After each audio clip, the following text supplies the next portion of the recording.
Well, welcome ladies. Thank you so much for coming here today to learn about vibrational sound and energy therapy. I am Lisa Alexander, and I am the creator of this modality, and I've been working in it for years. And I've trained amazing people, and there are 3 of them here today. We've got Vanessa, Linda, of course, who is your host, and Krista in the back, who is my very first student and is also one of my teachers. So this modality has been helping people on all levels. So I want to start out with a very simple question. What's the first thing you do when you hurt yourself? Ow! Thank you. You yell out a sound. Sound is the very first thing our body does to start to send the chemicals to the area of injury to heal it. We know this not only in humans, but in animals and even plants. So when we record plants being cut, and I'm a gardener, so now I'm like, oh my God, I'm hurting my plants. When we record plants being cut, they even let out a sound. It is the first thing to go to in healing. It is how the universe came to be. The Big Bang, okay? It was a sound. If you're familiar with Hinduism, Vishnu was awoken by vibration and sound, okay? So sound is vibration. In the Bible, it's the Word was made flesh. So the Word is the sound. And this goes through all traditions, and every philosophy goes back to sound and vibration. And where we really understand a lot of this is from Einstein. Einstein proved the earlier part of the last century that energy, everything is energy. His actual quote is, everything is energy. That is vibration that has been so lowered that it is perceptible to the senses. So everything is energy, and energy is just vibration. So we know that energy can be a particle or a wave, and what we've recently found out in quantum physics is that it's actually all a wave. So when we see a particle, we're actually seeing a standing wave coming at us, and that's why we see it as a particle, but everything is a wave. Everything has a frequency, everything is emotion. So in order to create this 3D world, this third-dimensional reality we live in, what our physicists say, our quantum physicists say, is that everything was brought down to a lower and slower speed vibration in order to create matter. So if you're familiar with Kirlian photography and our auric fields or our biofields around us, if you've ever seen those pictures, so these are all these energy fields out around us, and each one of these fields is vibrating higher and higher, and the physical body is kind of the manifestation of bringing down those fields. Okay, so everything is vibration. There's a man around the 1920s. Is anyone familiar with the Rife system? Rife system was a kind of healing that came in, and a lot of people still use it. But he was the first guy who really who understood that everything has its own frequency. And he was able to blast out cancer tumors and viruses with frequency. And of course, when he died, what happened? They came in and stole his work. So are we all familiar with Nikola Tesla? Yes. Okay. So Nikola Tesla, again, an amazing man, way ahead of his time. If he was allowed to continue his work, we'd all have free energy. That didn't go over very well with the Carnegies and the Rockefellers at the time, and they destroyed his work. When he died, the FBI came in and also took all his work. But there was something he was really adamant about. 3 very simple numbers, 3, 6, and 9. And he has a quote that if you understand the magic of 3, 6, and 9, you will understand the secrets to the universe. The frequencies that we use in this modality, the main set of frequencies that we use, are called the solfeggio frequencies, and they are all based on 3, 6, and 9. So everything adds up to 3, 6, and 9. So if you remember little old Pythagoras from grade school, high school, whenever you might have learned about Pythagoras, basic math, you take a 3-digit number like 396, which is one of our frequencies. 3 plus 9 plus 6 is 18. 1 and 8 is 9, right? So everything breaks down in this to 3, 6, and 9. These are very sacred geometry. They're very the Fibonacci scale. They resonate with in our inner ear. So the colloquial inner ear looks like a snail shell or conch shell, and that is the sacred geometry of the universe. So if you ever look at flowers or things in nature, they're designed in what we call the golden mean ratio. And a good way to example is, like, if you look at a flower, the flower, nature knows how each leaf and each petal of the flower is designed so that it doesn't block the other one, so they can all get the right amount of sun and water and photosynthesis, because we all have to work together in unison. Right? So that's kind of the idea. And what these frequencies do when you're working with them, for both yourself and your clients, is it helps restore your body back to its natural state. And it helps to raise your personal vibrational rate so that things start to shift and change in your life. And for the most part, they're always good things. But sometimes, in order to get to the good things, we need to lose and let go of, sorry about that. We need to lose and let go of some bad things. In Chinese, the symbol for chaos is also the same symbol for opportunity. So in chaos becomes opportunity. So sometimes things kind of have to get shook up in your life in order to bring in something new and better. So sometimes we give our clients that warning. Now that doesn't necessarily always happen. So if you're familiar with Reiki, and sometimes when you get your first Reiki session you might feel a little that detoxing, that kind of thing going on, a little sick. You don't get that with this modality because it's taking you to such a high vibrational state that is kind of elevating you up to that. A good example of that is Krista, who is a Reiki master teacher, did some research on Reiki because we were finding that when we were first teaching, some practitioners were incorporating Reiki with it and they weren't having the same results that I was getting just doing the straight modality. And what she found is that Reiki, which is a Japanese shamanic tradition, vibrates at about 30 hertz, which is that is a body rate. However, our lowest frequency we use, which you're all going to get a sample of in a little bit, is 136. So we're already much higher than that. And those forks you heard earlier going around, those angel forks, they're in the 4,000 range. So we're vibrating up above that earth frequency. Okay, so it's really by raising your vibrational frequency rate, things do shift and change, things heal. I have one practitioner who's focusing on cancer patients, and she's finding that in using this modality on them, they're going into remission. So they may go back to what Dr. Reif was talking about, was blasting out things with frequencies. We do that with ultrasound. So ultrasound is sound therapy. It's a focused sound. So it's a really amazing, cool thing. And we're going to do some demonstrations here today so you can get a better idea of what that looks like. So let me get back to this side. So these are our main frequency forks that we use. We have a few different ones. So I need a volunteer from the audience. Okay. So come on up here. Let's stand right in front here. So since you're yoga people, you're probably all familiar with the chakras, so I don't need to give you a lesson on the chakras. So you understand that spinning vortex of energy. And if you're familiar with crystals, okay, crystals are used in all of our electronics. So they're in our watches, they're in our computers, they're piezoelectric, which means they can conduct and transmute energy. And we know this. The electronic industry has been using them for years. So and basically, our chakras are little vortexes of energy. So it's just going to pick up with that little vortex of energy and spin. Now that's your root chakra. And most people, most human beings have a pretty good root chakra. Unless you're homeless, you've got a house, food, and shelter, these first three chakras are going to be pretty good, right? So there's our sacral, creation, and there's our solar plexus, power, control, or digestion. Usually what happens though is when we move up here, see how it's starting to slow down? So that's our heart chakra. Now she's still open, but see how much lower that is in energy? And then as we come up to her throat center, she's open. Oh, hers is starting to spin a little more here. So she's pretty good on the throat center. She's young. She knows how to speak her piece. Us older gals aren't always that good with that. Okay, she's got some movement on the third eye, but it's not open as much as you saw those first three chakras, right? And then do you meditate? Mm-hmm. Yeah, so now see, her crown center is open, and that's because she meditates. People who don't meditate, you're going to find this is shut down.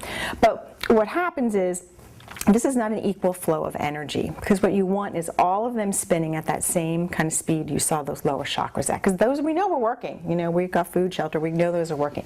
Where we usually find the distress comes in is at that heart center, because let's face it, our heart center can be shut down by any kind of hurt. It doesn't have to be a big betrayal or a loss of a parent or a child. Your pet could die, and that can hurt you. Someone could say something absolutely horrible to you that just, over the course of time as women, we've had our hearts broken. And if you haven't, God bless you, you're a lucky woman, okay? So this is where we usually see some distress. And also the heart chakra is, where our human, you say, oh, we're going to open up that heart. We're not going to send you home with that heart chakra closed. No. So our human and our spiritual centers meet here at the heart center. And that's why that symbol is the Star of David, as is above, so is below. The other thing that we know of, there's something called the Heart Math Institute, and I certainly think you should check it out. It's heartmathinstitute.org. They've done all this amazing science and research about the electrical magnetic field around the heart. And it is 8 to 12 feet wide. It is the biggest thing. And it's why you feel and sense people moving in and out. We've found that the heart actually has the same ganglion neurons that our brain does. And we actually think first here, and then it goes to the brain. And if you think about ancient Egyptians, when they preserved their bodies, they got rid of the brain. They preserved the heart. They knew. Because when you die, your brain turns to mush like that. Like that. So they would preserve their heart in the urns. They'd suck out the brain part. So it's kind of interesting there. So what we're going to do is lay you down here on the table, and you're going to lay face up. And yep. So we're going to open up her heart chakra. Now this is not a full tuning. In a full tuning we would work on all of these again, because even though these are open, we want them open and vibrating the same. We're going to work front and back. There's a difference between the front's receiving, the front's giving, the back's receiving. We also work on clearing other energy centers in the body, the Ida Bagala, the Sushumna. So if you're familiar with the caduceus, right, the medical symbol. So you've got the Ida Bagala going this way and the Sushumna up the center. I don't know if they do Kundalini yoga here. But Kundalini yoga is about raising the Kundalini energy. That's what we do.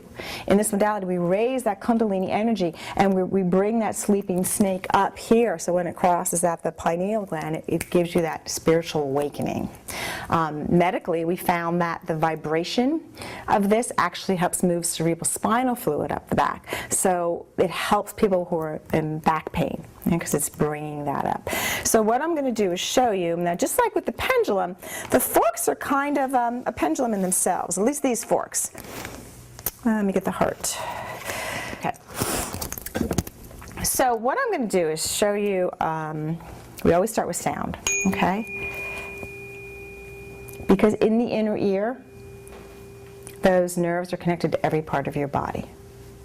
So sound's very important. Now I am working with a fork that we use for the root. It's not a root chakra fork. There's no such thing as chakra tuning forks. So if you see them online, as one of my professors at Columbia University will say, is they're bullshit. Because we don't know, there's no such thing as a specific frequency of a chakra. Everyone's going to have a slightly different frequency. What we use are what's called the solfeggio frequencies. So when I talked before about the 396, they all break down to 396. And don't have to go through the whole lesson of it, because as these ladies know, that's an 8-week program basically. There's a lot to learn. But the solfeggio frequencies are these ancient frequencies that were kind of lost. We found that King Solomon used these frequencies, and he was known as a magician actually in biblical times. He used these frequencies. They were, if you're familiar with the Gregorian chants, the hymn of John the Baptist, so the chants are sung to these particular frequencies. And these frequencies in music are known as just intonation, and that's how we used to tune all of our instruments up until about Mozart's time. So around the 1700s, we started changing how we tune our music to something called 12-tone equal temperament. Now, Eastern music, Hindu music, Arabic music, African music, still has all these amazing tones. And all those amazing tones are intuitive. So when people play the instruments, they're playing intuitively. That sound and vibration is bringing in intuition, bringing in divine intelligence, and they're playing. So what we did in the Western world was there's two trends, two schools of thought to this. So one was, from the religious standpoint, was when the hymns were being chanted in the cathedrals, the bishops and cardinals realized that the people singing them were connecting to divinity on their own. They were talking to God without the help of the cardinals and bishops. Well, we can't have that now, can we? So they were taken away and kind of locked up in the Vatican vault until the 1940s. A gentleman named Jose Puleo kind of rediscovered these. So a lot of things in the Vatican basement vault that we'd like to really know about. From a music standpoint, for anyone who understands music, we changed to just intonation because something called the keyboard was coming into play. So any keyboard instrument or any fretted instrument, like a guitar, not a violin is strings but not fretted, in order to tune the music, they needed to make it equal and easy. In other words, we dumbed down our music. So if you look at a keyboard and you've got white keys and black keys, when they first tried to introduce the keyboards into all the other instruments, string instruments we had in orchestras, there's a measurement between the white key and the black key that's measured in something called cents. So under just intonation, the way we used to tone music, that measurement might be 96 cents, and maybe the next one will be 102 cents, and then maybe 103 cents, and then 97 cents. Because there was this way nature, because nature is not equal. The golden mean ratio actually isn't equal. Okay, it works in cooperation, right? So it was different. Then they dumbed it down to 12 tone equal temperaments, the music scale we know today. Do, re, mi, fa, sol, la, ti, do. I can't sing, and I'm getting over a cold. But very equal. So now that measurement would always be an equal 100 cents. Even though that's not quite right, it would be an equal 100 cents. So that is how we tune music in Western culture. Now, around the same time we started doing this, a lot of chaos started kind of happening in the world. So there's a lot of science behind this that shows how it's lowering our frequency, it's dumbing us down. And if you're familiar with, is anyone familiar with Masaru Emoto's water crystal pictures? Okay. So when they take water and they freeze it under a microscope, if they take 2 glasses of water and they'll expose one to some beautiful Mozart music before they switched to the way they tone music, and maybe they'll do some angry rap or some really kind of nasty headbanging music. The rap or the acid rock kind of will be deformed. The Mozart will be a beautiful, like starflake. Okay, star crystal, snowflake, really beautiful image. Same thing if you expose it to love and hate. Polluted water, when they freeze it, is really ugly. Then they'll chant, okay, sound. They'll chant and pray over it out loud. And that sound will actually, they'll then take that same polluted water from some of these rivers in China and then put it under the microscope, and it has turned into something beautiful. And that's from chanting and praying over it, sound, and the right sound. But so if you think about the way one of my professors talks about it, when you go into the clubs in New York and the real guttural music, the real tech music, it's meant just for sex. It's root chakra music. That's kind of all it's about. So when you start shifting your vibration, you'll notice your taste in music will even change. So anyway, back to my demonstration. So, okay, so we're going to go back to her root chakra. Let me show you quick. On these forks, there are these little rubber handles, and there's a crystal on the end, and the colors are coordinating to the chakra points to help us know which one to use. These are medical grade tuning forks, and then we're going to kind of use it like a pendulum almost. I'm barely holding it. As you can see, I'm over her root chakra. It's going to start to spin one way on its own. It's just the energy picking up, and then it's going to balance. And then it's going to start to spin the other way and then balance. Okay, so that means it's opened, right? And we actually helped now also clear that a little bit. It moves one way for the electrons and the other way for the protons, or the yin, the yang, negative, positive. So we're clear. Energy always, right, has negative and positive. So we know her root chakra is open. Now, based on our pendulum, we know we had an issue at her heart center. So same thing, I'm going to go up here. You see it's not moving. That's how we know there's a block.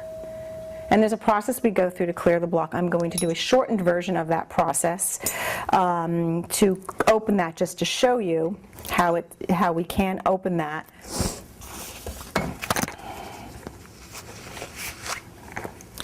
And I'm even going to ask your little assistance while I'm doing this. I want you just to vision a beautiful rosebud at your heart.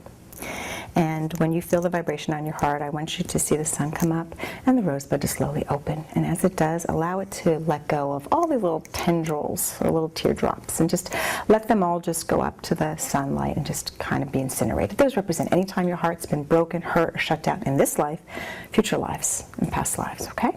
So we're going to start with some sound at the ears, because we always start with some sound. So just picture that rosebud sitting at your heart. Start to see the sun come out with the rays cascade down towards the rosebud. See the rosebud start to open up. I'm going to get a little crystal. I'm going to put a crystal right on your heart. just a little crystal. And then see that sunlight going right into the center, allowing all those little tendrils to go up to the sun and be transmuted. And then just seeing your heart center completely open, allowing that light to expand within your heart center, filling it with love and light.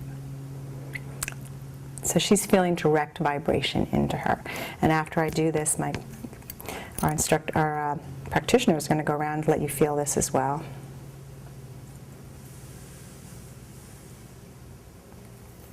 Back.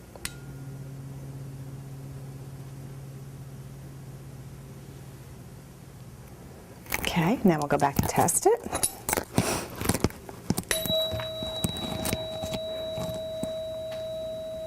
So now you see it's opened.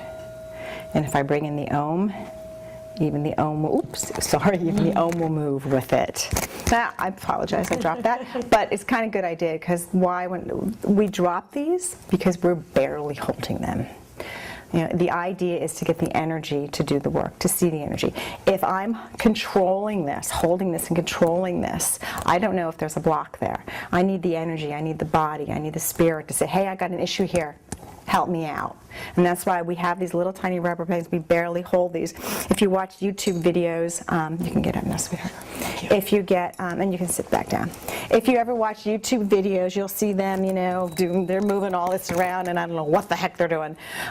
Believe me, I studied all those, and I studied under real people, and I've done research and worked on what's real and what. There's a lot of stuff out there that's crap, that isn't real. And I liken it to something as simple as this. If you've got a heart situation and you go to a cardiologist and you say, you know, hey, I've got this problem, and he says, look, I got this covered, no worries. I watched some cool free YouTube videos and I ordered these tools on Amazon. I know what to do. You'd run to the hills, right? You want to go to someone who's been trained by a set modality that has been used repeatedly over and over again that we know works. And that's where Vanessa and Linda and Krista come in, and myself too, but I am really focusing on teaching more so than taking clients. But these ladies are here in your backyard. I can tell you that this work will transform your life from not only a health standpoint, but from a relationship standpoint, from an abundance standpoint. I have one practitioner, we're finally putting all the videos together now, of all, like yours too. I'm still waiting, the guy put because of Facebook we have to put text. And he put the text on and he put it in white, and I can't even see it because we shot it outside. So one of my practitioners, you know, Diane, she's a dog groomer, and on the video she said when she first started coming to me for tunings, there were all these dog grooming shops opening up in her area, and she was losing a lot of business. And she said after she started getting tunings, she has no idea why, but all of a sudden she got so busy she had to hire new people. She was vibrating high. Her shop was vibrating high. She got the angel forks and started clearing her shop every day and every night with them. And she was vibrating so high that the business just kept coming. So it'll change. The other thing that we use, this is great because the other fork manufacturers out there now are seeing that, you know, this modality is taking off. So they sent me, because I wouldn't pay for money for this stuff, they sent me what you will find on the internet. So what you will find are these forks. So when you see them on the internet, they look really good. But when you compare them to ours, and you guys, since you know best, look at the ends. Oh, wow. Yeah. And look at even that. See the ends? Mm-hmm. It's the same fork, but see the difference in the size of the weight? Yeah. Okay? Because the forks that we use in this modality, see how the ends? Look, it's going to come right off. And even the way this is. Mm-hmm. Okay? They're made with a very specific aluminum alloy that the medical community uses. See the difference? Even the stems are much shorter.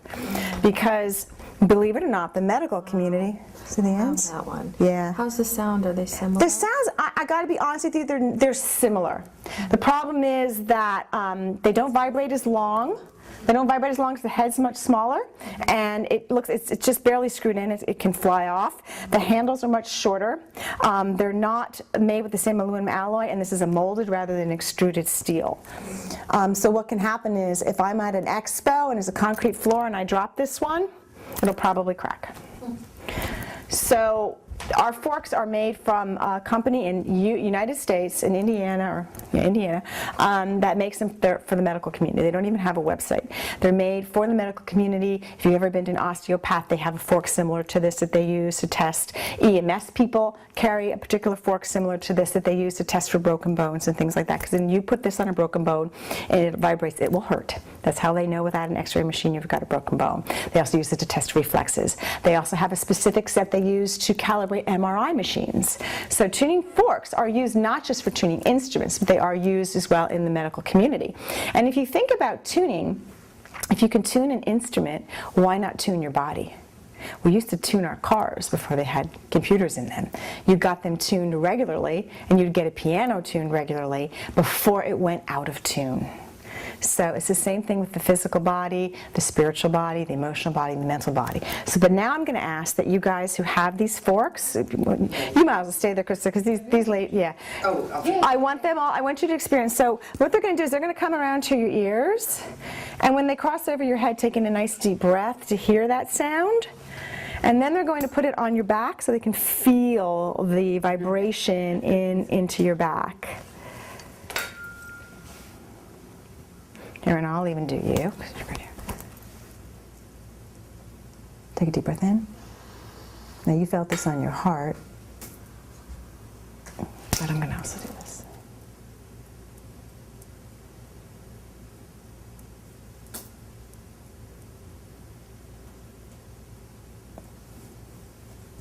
So you kind of get an idea. And the fork that they're using is called the Om fork. So it is a meditation fork. This is a fork that any of you can have and use, and it's great that Om. You can actually hear the Om. Oh boy.